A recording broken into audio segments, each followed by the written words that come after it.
भारत आज आश्वस्त है, सुरक्षित महसूस कर सकता है? नहीं, मैं ऐसा कुछ भी नहीं समझता हूँ। उसका कारण ये है, जैसे ये जो ऑपरेशन सिंदूर है, देखिए इसमें सीज फायर नहीं हुआ है, इसमें एक पॉज हुआ है। मतलब हमारे जो प्राइम मिनिस्टर हैं उन्होंने इसको रोका है। तो ये पॉज तो दोनों साइड में से कोई भी उठा सकता है, हम उठा ले या पाकिस्तान उठा ले। सीज फायर का मतलब होता है कि हम बैठ के दोनों साइड तय करें कि हाँ अब हम एक दूसरे पे हमला नहीं करेंगे। तो ऐसा कुछ भी नहीं हुआ है। तो खतरा पूरा अभी भी है, पूरा खतरा है। और अब क्या हो रहा है कि दोनों जो है साइड, हिंदुस्तान और पाकिस्तान, वो अपनी अपनी तैयारी कर रहे हैं ऐसी जंग के लिए जो अगर होगी तो वो बहुत ही बुरी जंग होगी। आप कह रहे हैं पॉज किया है, लेकिन दुनिया में तो सीज फायर शब्द का इस्तेमाल हो रहा है। और जिस दिन 10 तारीख हुआ था उस वक्त भी एक तरीके से भारत की तरफ से यही कहने की कोशिश की गई कि सीज फायर हुआ, और अमेरिका के राष्ट्रपति तो बार बार कह रहे हैं मैंने सीज फायर कराया है। तो आप पॉज कर रहे हैं। देखिए, ये एक टेक्निकल तरीके से, जैसे प्राइम मिनिस्टर ने खुद बोला था कि ये हमने इसको पॉज किया है और एक न्यू नॉर्मल हमने एस्टैब्लिश किया है। सीज फायर का मतलब ये होता है कि जो दोनों साइड हैं वो कहें कि हाँ अभी जो है इसके बाद हम कोई ऐसी सैन्य कार्रवाई नहीं करेंगे। उसके लिए दोनों बैठते हैं। जैसे आप देख रहे होंगे अभी बातचीत की कोशिश हो रही है यूक्रेन के ऊपर, रशिया और यूक्रेन की टीम में, वो सीज फायर की कोशिश हो रही है। हमारे यहाँ ऐसा कुछ नहीं हुआ है, सिर्फ प्रधानमंत्री ने कहा है कि मैं रोक रहा हूं इसको, और दूसरी साइड भी जो है वो चुप बैठी है। तो कोई भी साइड इसको जो रोका हुआ है उसको फिर से शुरू कर सकती है।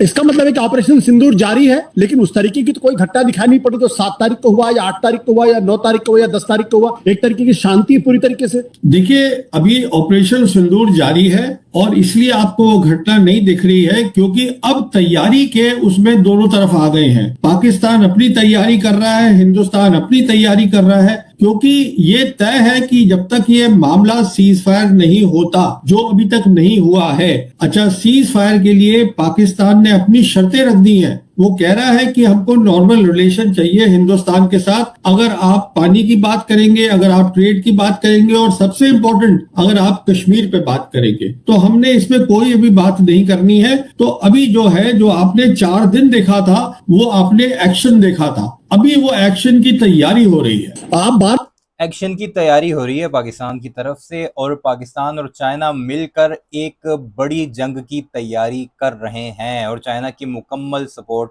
हमारे साथ है, पाकिस्तान के साथ है। और विक्टर गाओ का आपने बयान सुना होगा जिसमें उसने पानी पर भी भारत को धमकी लगाई थी, और उसके बाद भारतीयों की चीखें भी आपने सुनी होंगी कि ब्रह्मपुत्र हम बंद करेंगे। और दूसरी तरफ से जो कश्मीर में पानी आता है वो भी ओरिजिनेट जो है, या उसका ओरिजिन जो है वो चाइना ही है। हिमालयाज जो है वो चाइना वाले जो है इसको वहां से ये बंद कराता है, वहां से ये बनना शुरू होता है। तो इस पर अब भारतीयों की चीखें तो काफी निकल रही हैं। जरा सुनिए पाकिस्तान और चाइना की तैयारी पर मजीद क्या कहते हैं।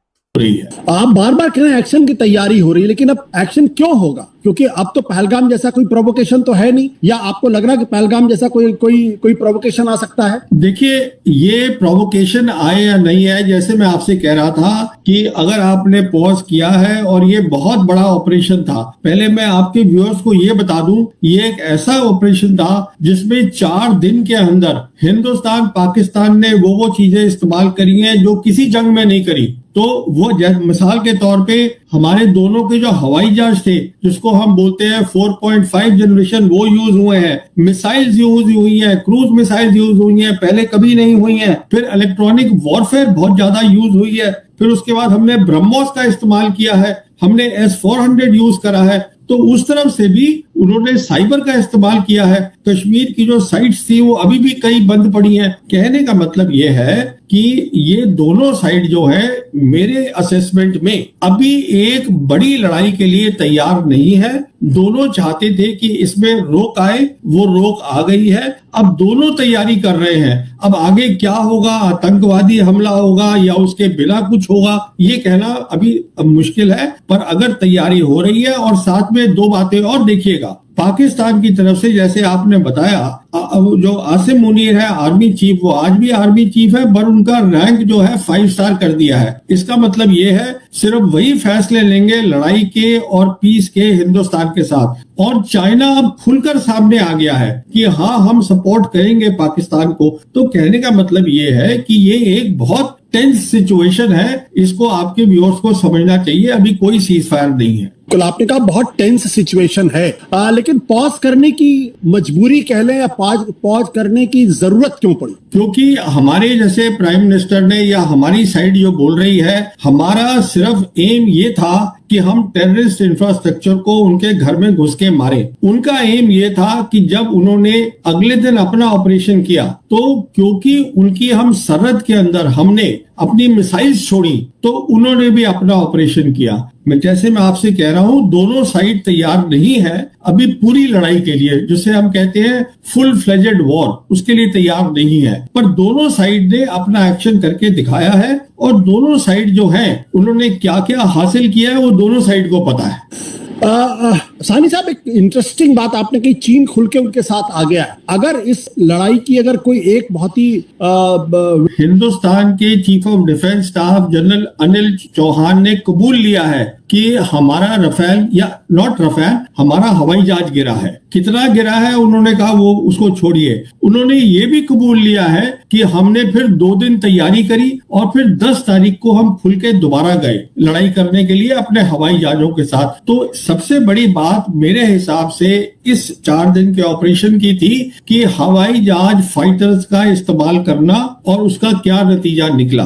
उसके बाद आपने बात करी एयर डिफेंस की। देखिए, एयर डिफेंस जो है, दोनों को कमजोरियां समझ में आ गई हैं एयर डिफेंस की। जो पाकिस्तान है उसकी सबसे बड़ी प्रॉब्लम क्या है कि उसकी ज्योग्राफी ऐसे लंबी है, तो उस ज्योग्राफी के कारण उसकी जितनी भी एयरफील्ड्स हैं वो 100 और 200 किलोमीटर के अंदर अंदर है, और जो मार है S-400 की वो 400 किलोमीटर तक देख सकता है, तो वो सब रेंज में आती है। तो अब उन्होंने भी बात को समझ ली है। जैसे मैंने आपसे बताया, चीन खुल के सामने आ गया है, चीन के पास वो काबिलियत है जो अब वो पाकिस्तान को देगा, जिससे कि वो अपना डिफेंस जो है, एयर डिफेंस, उसको और तगड़ा करेंगे। तो ये बेसिकली 2 मोटी मोटी बातें हैं। पहली बात है एयर वॉरफेयर, दूसरी है air and missile defence system, और तीसरी बात जो इतनी इंपॉर्टेंट मेरे को नहीं दिख रही है इस समय, वो है ड्रोन्स और लॉइटर ड्रोन्स। उसको बहुत उछाला जा रहा है, पर ये जो 2 चीजें हैं वो तय करेंगी कि लड़ाई क्या होता है, नतीजा क्या निकलेगा जब होगी।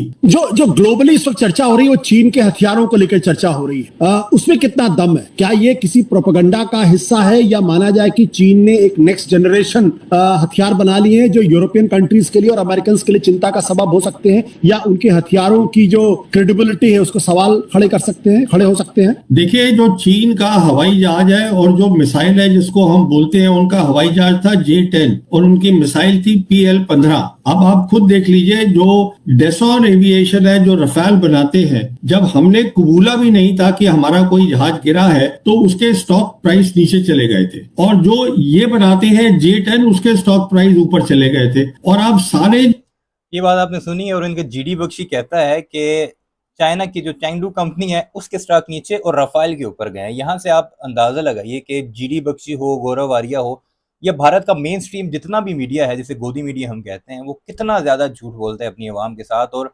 यही वो वजूहत है जिनकी वजह से उन्हें मार पड़ी है। उन्होंने अपनी अवाम, अपनी फौज और सबके जहन में ये बनाया कि पाकिस्तान तो एक सोमालिया है, कीनिया एक बच्चा है, जब जाओ उसे थप्पड़ मार के आ जाओ। लेकिन जब आए हैं तो फिर आगे से पाकिस्तान ने जब जवाब दिया है तो इनकी चीखें हैं कि अभी तक थमने का नाम नहीं ले रहे। और आप सारे जो लेख देखिए दुनिया में छपे हैं, क्योंकि पाकिस्तान की जो एयरफोर्स थी उन्होंने बहुत ज्यादा ब्रीफिंग दी थी। हमारे यहाँ हमने बात ही नहीं करी है, बिल्कुल हमारी एयरफोर्स ने कोई भी ब्रीफिंग नहीं दी है। तो उससे ये अच्छा, फिर जो फ्रेंच इंटेलिजेंस है उन्होंने भी कबूल लिया है कि हमारा एक जहाज गया है। फिर जो डेसो एविएशन है वो भी कबूल रहा है। अब अगर सब कबूल रहे हैं, इसका मतलब ये हुआ कि चीन का जो आज हथियार है वो मुकाबले का हथियार है। यही रीजन है कि इंटेलिजेंस और जो डिसॉल्ट कंपनी है वो अगर मान रही है तो फिर CDS को मजबूरन मानना पड़ा कि हाँ हमारे जहाज गिरे हैं। नंबर फिर भी उसने नहीं दिया, एग्जैक्ट वही नंबर्स हैं जो पाकिस्तान ने दिए हैं, और दुनिया की कई बड़ी बड़ी न्यूज एजेंसीज इसे वैसे ही कोट कर रही हैं थ्रू देयर सैटेलाइट इमेजेस।